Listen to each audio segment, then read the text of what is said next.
السلام علیکم ورحمۃ اللہ وبرکاتہ۔ الحمد للہ رب العالمین، والصلاة والسلام علی من کان نبیا وآدم بین الماء والطین، وعلی آلہ واصحابہ وازواجہ واہل بیتہ اجمعین، اما بعد فاعوذ باللہ من الشیطان الرجیم، بسم اللہ الرحمن الرحیم۔ انا انزلناہ فی لیلۃ مبارکۃ انا کنا منذرین فیہا یفرق کل امر حکیم۔ صدق اللہ مولانا العظیم وصدق رسولہ النبی الامین المتین الکریم، ونحن علی ذلک لمن الشاہدین والشاکرین، والحمد للہ رب العالمین۔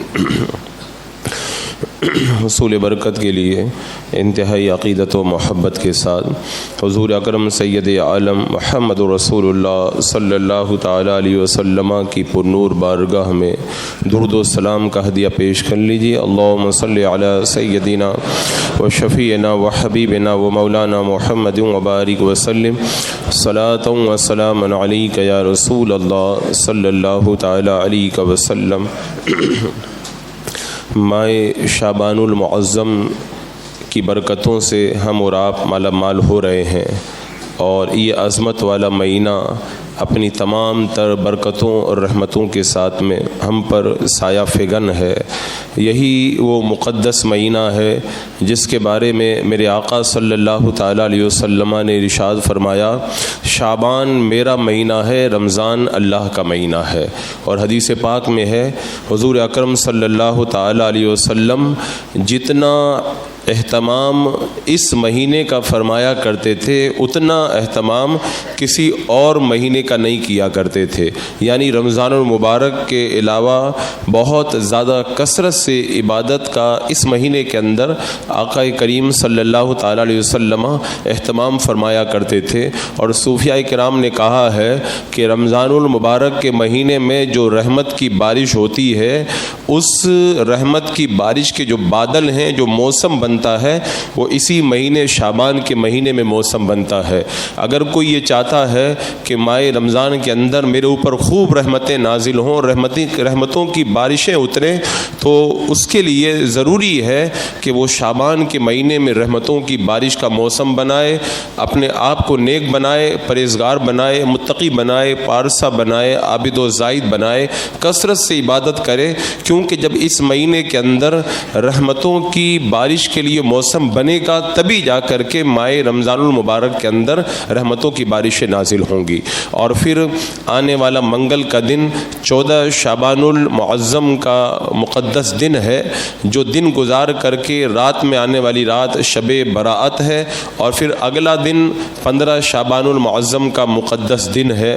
اب چونکہ جو حضرات کچھ معلومات رکھتے ہیں وہ اپنے طور پر شب برات سے پہلے اور بعد کے دن کو گزارنے کی کوشش کرتے ہیں، لیکن جنہیں دینی معلومات پورے طور پر نہیں رہتی ہے وہ پریشان رہتے ہیں کہ کیسے ہم لوگ شب برات منائیں، شب برات کو کیسے گزاریں، کیسے اس رات کے اندر عبادت کریں۔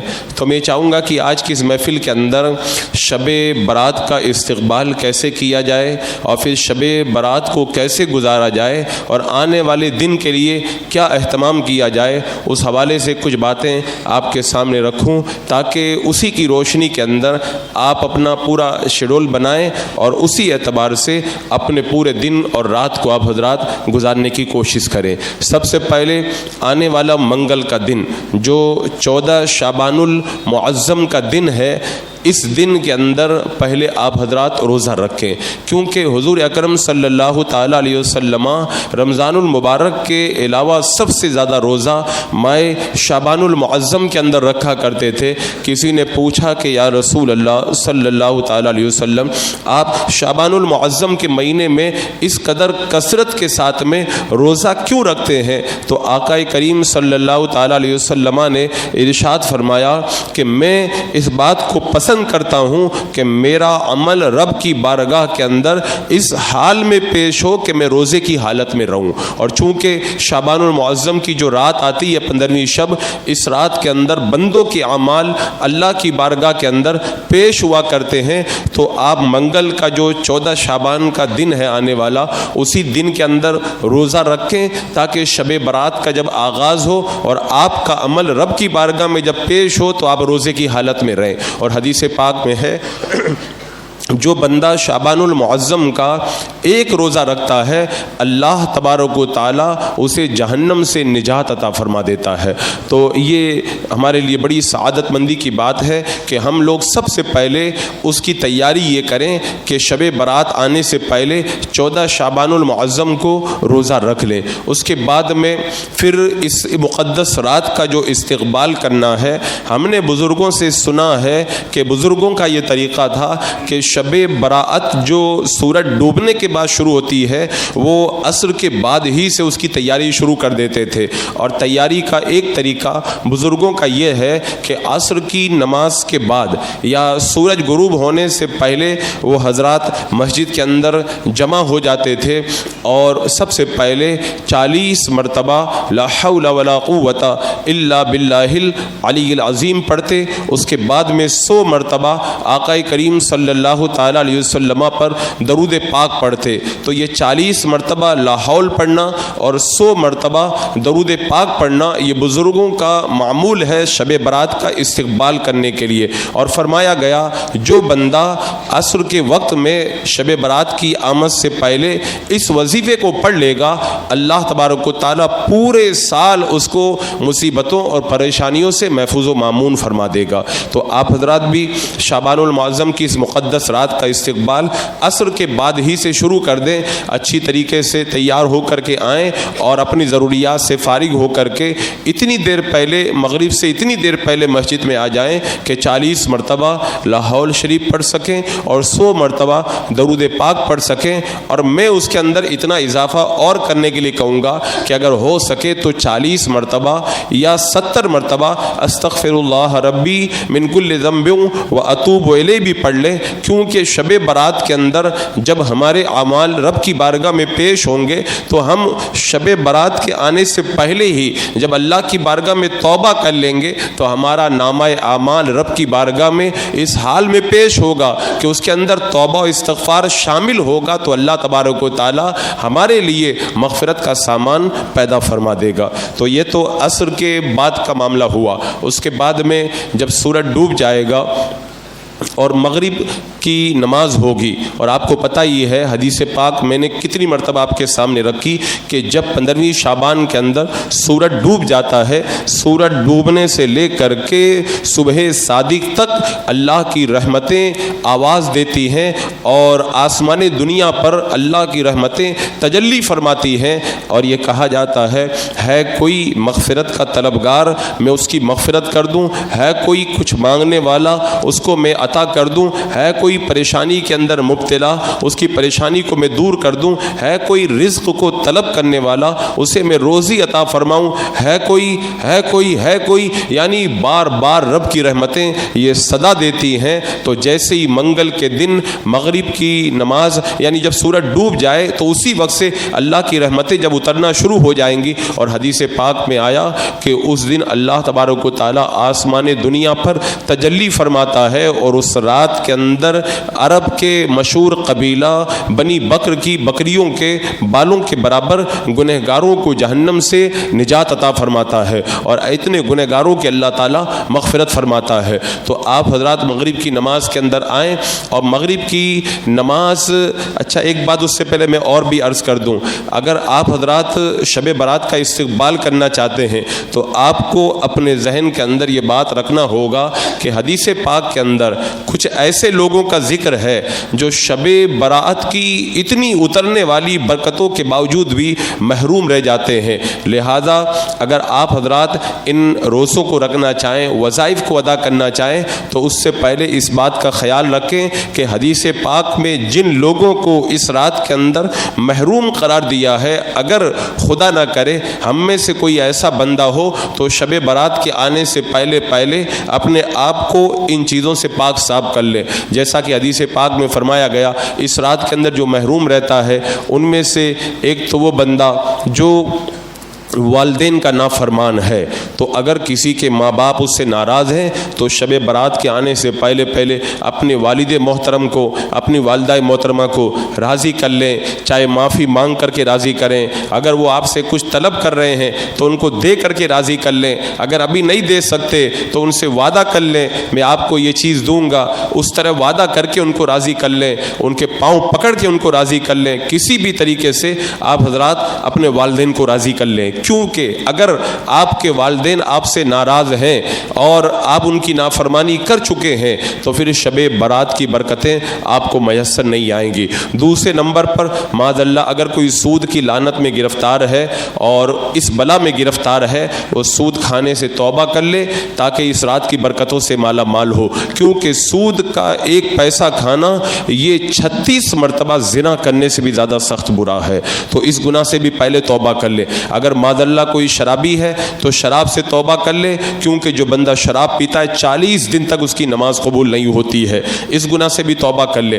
اگر کوئی کینہ پرور ہے, مسلمانوں سے حسد رکھتا ہے, دل میں کینہ رکھتا ہے, تو شب برات کے آنے سے پہلے کینہ پروری سے بھی توبہ کر لے. میرے آقا علیہ السلام نے فرمایا صبح اس حال میں کرو کہ تمہارے دل کے اندر کسی مسلمان کے بارے میں کینہ نہ ہو, کیونکہ جو کینہ رکھتا ہے اس رات کی برکتوں سے محروم رہتا ہے. اور اگر کسی کے رشتہ دار بہن بھائی چچا پھوپھی خالہ جو بھی ناراض ہیں ان کو بھی راضی کر لیں, ورنہ پھر اس رات کی برکتیں آپ کو نہیں ملیں گی. حدیث پاک میں آتا ہے اللہ تبارک و تعالیٰ کا فرمان ہے کہ جو رشتے کو توڑتا ہے اس کو میں جو رشتے کو توڑتا ہے اس کو میں توڑ دیتا ہوں, اور جو رشتے کو جوڑتا ہے اس کو میں جوڑ دیتا ہوں. اور رشتہ جو توڑتا ہے اس رات کی برکتوں سے وہ محروم رہ جاتا ہے. اسی طرح اور بھی کچھ ایسے لوگ ہیں جو اس رات کی برکتوں سے محروم رہتے ہیں. لہذا اگر آپ حضرات شب برات کی تیاری کرنا چاہتے ہیں,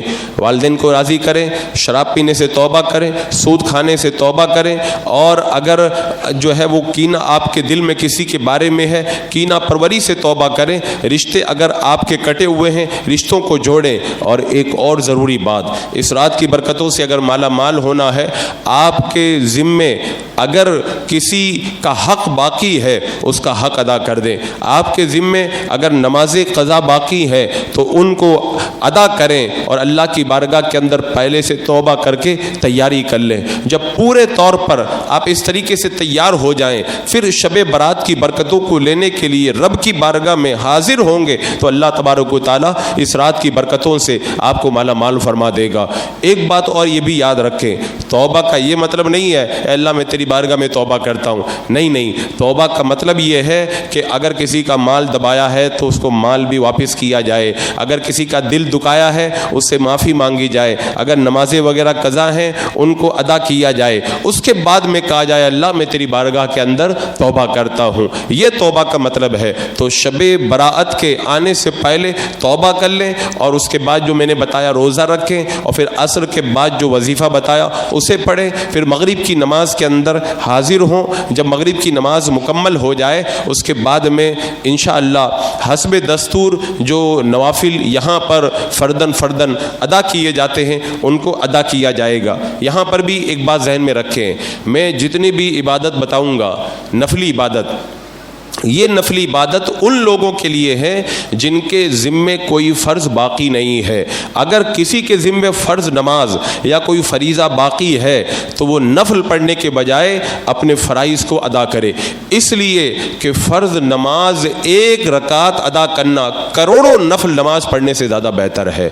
اور اگر کسی کے ذمے زکوٰۃ کا ایک پیسہ باقی ہے تو اپنی فرض زکوٰۃ کا 1 روپیہ دے دینا یہ اربوں خربوں نفلی صدقہ کرنے سے بھی زیادہ بہتر ہے, کیونکہ اللہ کی بارگاہ کے اندر جو فرض کی اہمیت ہے وہ کسی اور عبادت کی نہیں ہے. تو جو بھی میں ابھی بیان کروں گا یہ ان لوگوں کے لیے ہے جو نوافل ادا کرنا چاہتے ہیں, پہلے فرائض سے فارغ ہو چکے ہیں, لیکن اگر فرائض آپ کے ذمے باقی ہیں پہلے آپ فرائض ادا کریں, اور اگر فرائض مکمل ہیں تو پھر مغرب کی نماز کے بعد میں سب سے پہلے یہاں پر فراغت نماز کے بعد میں 6 رکعتیں حسب دستور پڑھی جائیں گی. یہ 2 2 رکعت کر کے 6 رکعتیں پڑھی جاتی ہیں، اور ان کی نیت جیسے عام دنوں میں کرتے ہیں ویسے ہی کرنا ہے، 2 رکعت نماز نفل کی نیت، اور جیسے اور دنوں میں نماز پڑھتے ہیں ایسے ہی پڑھنا ہے۔ فرق صرف اتنا ہے کہ 2 رکعت پڑھ کے جب آپ سلام پھیر دیں تو 1 مرتبہ سورہ یاسین پڑھنا ہے،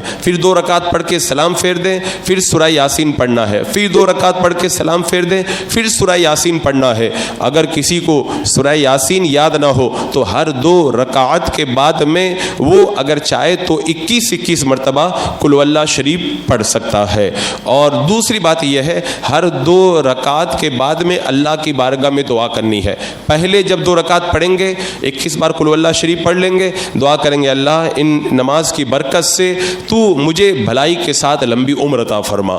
پھر 2 رکعت پڑھیں گے 21 مرتبہ قل اللہ شریف پڑھ لیں گے، اللہ کی بارگاہ میں دعا کریں گے اے اللہ اس نماز کی برکت سے تو مجھے بلاؤں سے محفوظ و مامون فرما۔ اس کے بعد میں پھر 2 رکعت پڑھیں گے اور پھر قل اللہ شریف سے فارغ ہو جائیں گے، پھر اللہ کی بارگاہ میں دعا کریں گے اے اللہ مجھے تو اس نماز کی برکت سے مخلوق کا محتاج مت بنا، اپنا محتاج بنا، یعنی تو اپنی بارگاہ سے مجھے خوب روزی عطا فرما۔ یہ اس طریقے سے 6 نمازیں جب ادا کر لیں گے اس کے بعد میں دعائے نصف شعبان انشاءاللہ ہم لوگ سب مل کر کے پڑھیں گے، پھر دعا ہوگی، آپ حضرات اپنی ضروریات سے فارغ ہو جائیں گے۔ اس کے بعد میں عشاء کی نماز کے اندر آپ حضرات حاضر ہوں گے۔ اب یہاں سے آپ کو شب بیداری کرنی ہے۔ حدیث پاک میں آتا ہے جو بندہ 4 راتوں کے اندر جاگ کر کے عبادت کرتا ہے اللہ تبارک و تعالیٰ کی رحمتوں سے مالا مال ہو جاتا ہے۔ اس میں سے عید کی رات، بقرعید کی راتیں اور شب برات۔ اور ایک حدیث پاک میں آیا جو بندہ 5 راتوں میں عبادت کرتا ہے وہ اللہ تبارک و تعالیٰ اس کے دل کو زندہ کر دے گا جس دن اور لوگوں کے دل مردہ ہوں گے۔ ایک عرفہ کی رات، ایک شب برات اور ایک عید کی رات اور بقرعید کی راتیں۔ اور ایک حدیث پاک میں ہے آقا کریم صلی اللہ تعالیٰ علیہ وسلم نے ارشاد فرمایا کہ ان راتوں کے اندر بندہ جو عبادت کرتا ہے تو ان راتوں کے اندر حدیث پاک کا مفہوم ہے کہ عبادتوں کا ثواب بڑھا دیا جاتا ہے۔ اب یہ مسئلہ ہے کہ اس رات کے اندر ہم کیسے جاگیں، کیسے عبادت کریں۔ 9 بجے نماز ختم ہو جاتی ہے اور صبح جو ہے وہ 6 بجے اذان ہوتی ہے، یہ 9 گھنٹے کا ٹائم ہے۔ اب جو آدمی جانتا ہی نہیں پریشان ہوتا ہے 9 گھنٹہ میں کیسے گزاروں، میں کہتا ہوں اگر دل لگا کے عبادت کرنے بیٹھ جاؤ نا 9 گھنٹہ کم پڑ جائے گا، دعا کرو گے اللہ 9 گھنٹہ اور دے دے تاکہ میں تیری بارگاہ میں اور عبادت کروں۔ اب عبادت کا طریقہ کیا ہوگا؟ ایک تو بزرگوں کا معمول ہے آپ حضرات اس رات کے اندر غسل کر کے آئیں، کیونکہ شب برات کے اندر غسل کرنے کی حدیث پاک میں ترغیب دی ہے، اور بزرگوں نے فرمایا اگر ہو سکے تو 7 بیری کے پتے ابال کر کے اس پانی سے غسل کیا جائے تو اللہ تبارک و تعالیٰ جادو، آفتوں، بلاؤں سے سال بھر تک محفوظ رکھتا ہے۔ لیکن یہ بھی ایک بڑی مصیبت ہے کہ اگر کوئی مستحب کام لوگوں کو بتایا جائے تو اس کو ایسا ضروری سمجھ لیتے ہیں کہ بس یہی کرنا ہے، اور فرض کام بتایا جائے تو توجہ نہیں دیتے۔ یہ کریں تو اچھی بات ہے لیکن کرنا کوئی فرض اور واجب اور لازم ضروری نہیں ہے۔ تو سب سے پہلے آپ حضرات اس رات کی برکتوں کو حاصل کرنے کے لیے غسل کریں، اور سکے تو بیری کے پتوں سے غسل سے فراغت پائیں۔ اب اس کے بعد میں جب نماز ہوگی، نماز کے بعد میں مختصر سا پروگرام رہے گا جس میں انشاءاللہ اللہ تبارک و تعالیٰ کی محبت بڑھانے کے لیے کچھ باتیں بیان کی جائیں گی، اس کے اندر آپ حضرات شرکت کریں۔ اب پھر 10 بجے سے لے کے صبح میں جو ہے وہ 6 بجے تک آپ کے پاس میں 8 گھنٹے کا ٹائم ہے۔ یہ 8 گھنٹہ آپ کیسے گزاریں گے میں مختصر طور پر اس کا ایک شیڈول بتا دیتا ہوں تاکہ آپ لوگوں کو اسی طرح سے شب بیداری کرنے کے اندر آسانی رہے۔ تو اس رات کی عبادت کو آپ حضرات 5 حصوں میں تقسیم کر لیں۔ ایک نوافل ادا کرنا، دوسرا قرآن مقدس کی تلاوت کرنا، تیسرا اوراد و وظائف پڑھنا، چوتھا دعا کرنا، اور 5واں اپنے مردوں کے لیے ایصال ثواب کرنا، قبروں کی زیارت کرنا۔ اب یہ 5 کام ہمیں کیسے ادا کرنے ہیں آئیے میں جو ہے وہ ترتیب کے ساتھ اسے بتاتا ہوں۔ سب سے پہلے نوافل، کیونکہ عبادتوں میں سب سے اہم عبادت ہے نماز، اس کے بعد میں سب سے اہم عبادت ہے یہ قرآن مقدس کی تلاوت، اس کے بعد میں جو دوسرے وظائف ہیں ان کی فضیلت ہے۔ اور یہ جو ترتیب ہے، یہ ترتیب میں اس لیے بتا رہا ہوں، صوفیاء کرام فرماتے نماز پڑھنا سب سے مشکل کام ہے، اس کے بعد میں تلاوت کرنا مشکل ہے، اس کے بعد میں ذکر کرنا مشکل ہے۔ تو جب آپ نماز کے بعد میں بالکل فریش رہیں گے تو سب سے پہلے شروعات کریں مشکل کام سے، تاکہ آپ کو مشکل کام کرنے میں آسانی رہے۔ تو سب سے پہلے اگر فرائض آپ کے ذمہ باقی نہیں ہے تو نفل نماز ادا کریں۔ اب نفل نماز کیسے پڑھیں؟ ایک نفل نماز تو ایسی ہے کہ اگر آپ اس کو پڑھنا شروع کر دیں گے ویسے ہی فجر کی اذان ہو جائے گی۔ حدیث پاک میں اس کی بڑی فضیلت آئی ہے۔ حضرت حسن بصری رضی اللہ تعالیٰ عنہ فرماتے ہیں میں نے 30 صحابہ سے ملاقات کی، 30 صحابہ نے مجھ کو بتایا کہ یہ صلاۃ الخیر ہے، جو شب برات کے اندر اس نماز کو جو بندہ پڑھ لے گا اللہ تبارک و تعالیٰ اس کی طرف 70 مرتبہ رحمت کی نظر فرمائے گا، اور ہر مرتبہ جب اللہ تبارک و تعالیٰ نظر فرمائے گا تو ہر بار اللہ تبارک و تعالیٰ اس کی 70 حاجتوں کو پورا فرما دے گا، اور ان میں سب سے چھوٹی حاجت یہ ہے اللہ تعالیٰ اس کے گناہوں کو معاف فرما دے گا۔ اب آپ اندازہ لگائیں، ایک بار اللہ نظر فرمائے گا تو 70 ضرورتیں پوری ہو جائیں گی، اور 70 مرتبہ نظر کرم فرمائے گا، تو اتنا بڑا ثواب ہے تو کام تھوڑا مشکل تو ہوگا ہی۔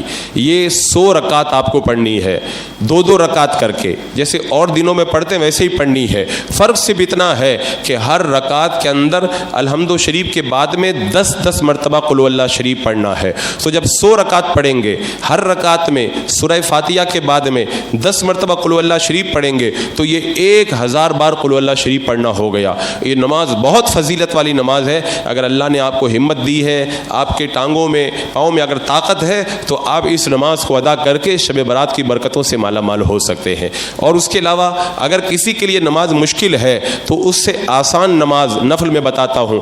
حضرت آقا کریم صلی اللہ تعالیٰ علیہ وسلم نے حضرت عباس رضی اللہ تعالیٰ عنہ سے فرمایا چچا کیا میں تمہیں ایسی نماز بتاؤں؟ حضرت عباس نے کہا کہ یا رسول اللہ ضرور مجھ کو بتائیں۔ میرا آقا علیہ الصلوۃ والسلام نے ارشاد فرمایا یہ ایسی نماز ہے کہ اگر اس نماز کو تم پڑھ لو گے اللہ تبارک و تعالیٰ تمہارے دانستہ گناہوں کو بھی معاف فرما دے گا، انجانے میں جو گناہ ہوئے ان کو بھی معاف فرما دے گا، چھپ کر جو گناہ کیے ان کو بھی معاف فرما دے گا، جو گناہ ظاہری طور پر کیے ان کو بھی معاف فرما دے گا، جو چھوٹے گناہ ہیں اللہ ان کو بھی معاف فرما دے گا، جو بڑے گناہ ہیں اللہ تبارک و تعالیٰ ان گناہوں کو بھی معاف فرما دے گا۔ یعنی آقا کریم صلی اللہ تعالیٰ علیہ وسلم نے اس نماز کی بڑی فضیلت فرمائی اور فرمایا اے عباس میرے چچا اگر ہو سکے تو اس نماز کو روزانہ پڑھو، اگر روزانہ نہیں پڑھ سکتے ہر جمعہ کو پڑھو، ہر جمعہ کو نہیں پڑھ سکتے سال میں ایک بار پڑھو، اور سال میں ایک بار نہیں پڑھ سکتے تو میرے چچا زندگی میں ایک بار یہ نماز ضرور پڑھ لینا۔ اس نماز کا نام ہے صلاۃ التسبیح۔